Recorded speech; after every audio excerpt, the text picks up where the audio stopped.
ଟିକେ ଘର ସିଫ୍ଟିଂ କରୁଛି ତ କିଛି ଦିନ ପରେ ସେ ମତେ ସେଠୁ ନେଇଯିବ। ଆଚ୍ଛା, ତାହେଲେ ତୁମ ପୁଅ କରନ୍ତି କଣ?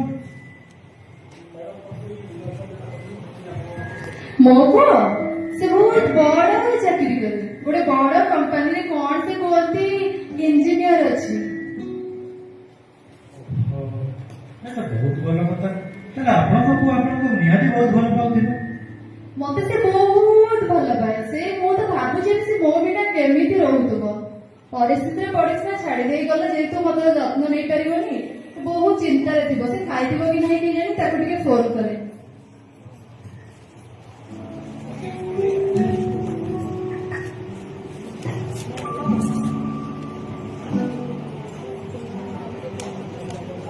ହ୍ୟାଲୋ। ହଁ ମା, ତୁ ଘରେ ପହଞ୍ଚିଲୁ? ମୁଁ ବ୍ୟସ୍ତ ଅଛି, ଟିକେ ପରେ କଲ୍ କରୁଛି। ଶୁଣ ଶୁଣ, ତୁ ଖାଇଛୁ ନା ନାହିଁ? ମିଟିଂରେ ଅଛି, ଟିକେ ରହିଥିବ, ଅପେକ୍ଷା କରିବି। ଶୁଣ ଶୁଣ, ତ କଣ କହିଲା ଆପଣଙ୍କର ସେଇ ଗେହ୍ଲା ପୁଅ? ସେ ଟିକେ କାମରେ ବ୍ୟସ୍ତ ଅଛି କହି ରଖିଦେଲା, ଆଉ ଟିକେ ପରେ କଲ୍ କରିବ। ଦେଖ ନନ୍ଦିନୀ ଦେବୀ, ମୁଁ ଜାଣିଛି ଧୀରେ ଧୀରେ ଏପଟ ସେପଟ ହେଇଯାଉଛି। ଭଲ ପାଏ। ମୁଁ ଏହା ବି ଜାଣିଛି ଯେହେତୁ ଆପଣଙ୍କର ଗତି ଗଲେ ପୁଅ, ମୁଁ ଏକା କହିବି ଭୁଲି ଯାଉ ସେ କଥା। ଯେତେଦିନ ଆମେ ଏଠି ଅଛୁ, ଏଇ ଜାଗାକୁ ତୁମେ ଆପଣା କରିବି, ଏଇଟା ହିଁ ଆମ ପାଇଁ ଶୋଇ। ତମେ ଏମିତି କେମିତି କହିପାରୁଛ କିଛି ନ ଜାଣି? ମୋ ପୁଅ ଜମା ବି ଏମିତି ନୁହେଁ। ସେ ମତେ ବହୁତ ଭଲ ପାଏ। ସେ ଯେମିତି ହେଲେ 15 ଦିନ ପୂର୍ବରୁ ଆସି ମତେ ଏଠୁ ନେଇଯିବ। ଆଚ୍ଛା, କହିବା କଥା ନୁହେଁ, ହେଲେ ତଥାପି ମୁଁ କହୁଛି, ତମେ ନା ମୋ ଉପରେ ଇର୍ଷା କରୁଛ। ମତେ ତ ମୋ ପୁଅ ଆସି ଏଠୁ ନେଇଯିବ, ହେଲେ ତମକୁ ତ କେହି ଏଠୁ ନେବେନି, କାରଣ ତମ ବିଷୟରେ କେହି ଚିନ୍ତା ବି କରୁନାହାନ୍ତି। ଦେଖ ନନ୍ଦିନୀ ଦେବୀ, କଥାଟା ତମକୁ ଖରାପ ଲାଗିପାରେ, ତଥାପି ମୁଁ ତୁମକୁ କହୁଛି, ଆମେ ସମସ୍ତେ ସେ ଗୋଟିଏ ବାଟର ପଥିକ। ଆମେ ଘର ଦ୍ୱାର ଛାଡି ଆସି ସିନା ଏଠି ରହିଛନ୍ତି, କିନ୍ତୁ ଆମକୁ ଏହା ସ୍ୱୀକାର କରିବାକୁ ପଡିବ ଯେ ବୋଧେ ଆମର ଭାଗ୍ୟରେ ଏହା ହିଁ ଅଛି, ଆଉ ଏଟାକୁ ଆମେ ସ୍ୱୀକାର କରିବାକୁ ପଡିବ। ମୁଁ ତୁମକୁ ସେଥିପାଇଁ ଗୋଟେ ଅନୁରୋଧ କରିବି ନନ୍ଦିନୀ ଦେବୀ, ତୁମେ ଯେତେ ଶୀଘ୍ର ସମ୍ଭବ ହବ ଏଇ ଜାଗାଟିକୁ ତୁମେ ଆପଣା କରିବି, ସେଇଟା ହିଁ ତୁମର ମଙ୍ଗଳ। ତମ ଭାଗ୍ୟରେ ଥାଇପାରେ, ହେଲେ ମୋ ଭାଗ୍ୟରେ ନୁହେଁ। ମୋ ପୁଅ ସୁନା ମୁଣ୍ଡା, ସେ ଯେମିତି ହେଲେ ଆସି ମତେ ଏଠୁ ନେଇଯିବ। ଆଚ୍ଛା ଆଚ୍ଛା, ମୁଁ ତାକୁ ଟିକେ କଲ୍ କରି ଦେଖି ସେ କଣ କରୁଛି।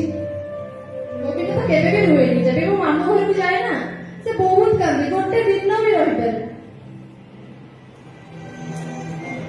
ହ୍ୟାଲୋ, ମୁଁ ବ୍ୟସ୍ତ ଅଛି ନା, ମୁଁ ଟିକେ ଆଇତ ମତେ 15 ଦିନ ପରେ ମୁଁ ଆସିବି, ନିଶ୍ଚୟ ଆସିବି।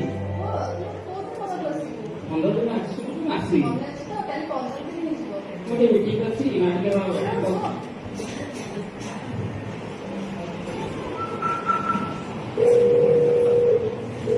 ନନ୍ଦିନୀ ଦେବୀ, ରାତି ହେଲା, ଶୋଇପଡ଼। ଆସନ୍ତାକାଲି ପୁଣି ସେ ଆପଣଙ୍କ ପୁଅକୁ ଆମେ ଚେଷ୍ଟା କରିବୁ।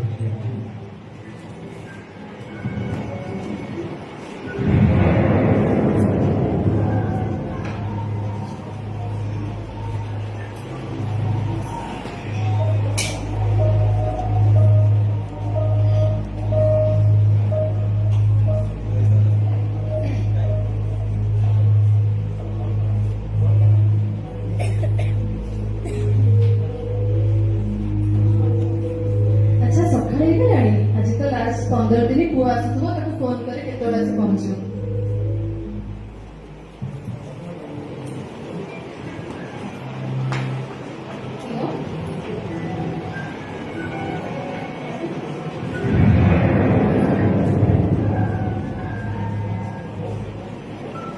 ନନ୍ଦିନୀ ଦେବୀ, ମୁଁ ଗୋଟେ କଥା କହିବି,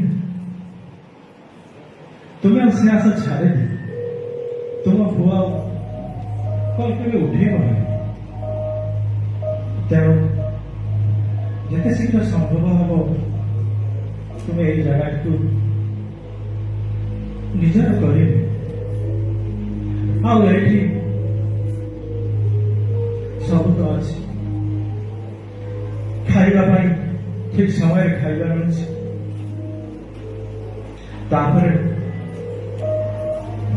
सबुठार बड़ कथा है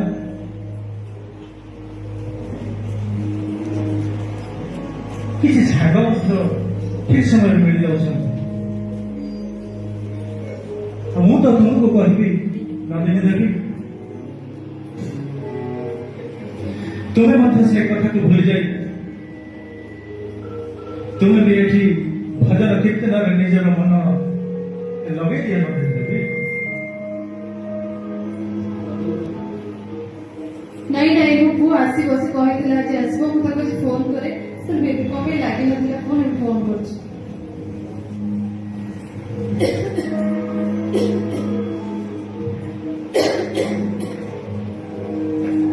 नंदिनी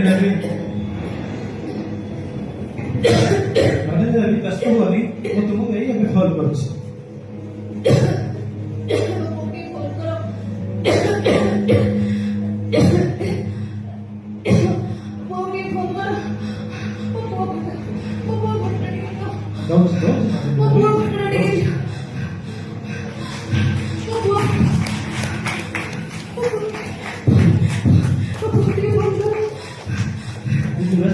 तुमको यही कॉल कर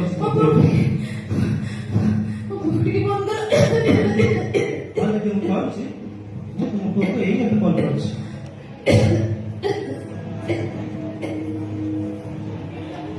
दे मोबाइल फोन कटी गला दे मोबाइल फोन कटी गला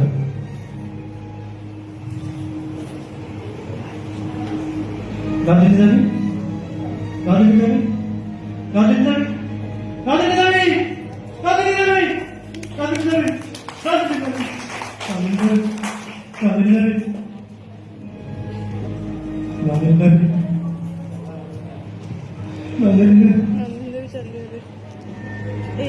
फोटो उठे এইটা মো সহিত প্রথম দ্বারা হয়নি এই জীবন যুদ্ধে আদর কেতে আসিছন্তি কেতে যাইছন্তি ঠিক সেইভাবে আজ ମଧ୍ୟ এই নন্দিনী দেবী ସେ ଯାର ଜୀବନ ଯାତ୍ରାରେ ସେ ନିଜର ସାହସ ସେ ନିଜର ଧୈର୍ଯ୍ୟ ହରାଇ ବସିଲା ମୁଁ କଣ କରିବି वो काम करे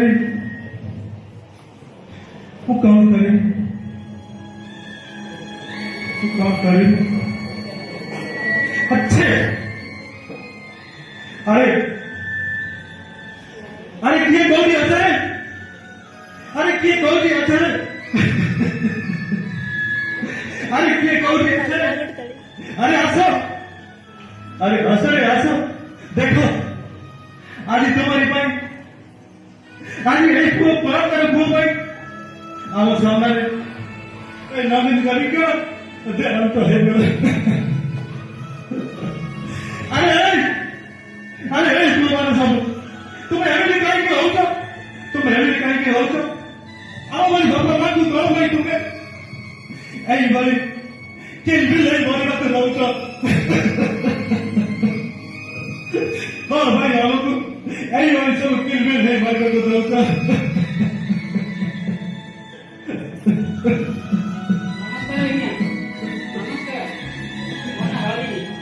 ए देखो जय जाई भाई आओ मेरे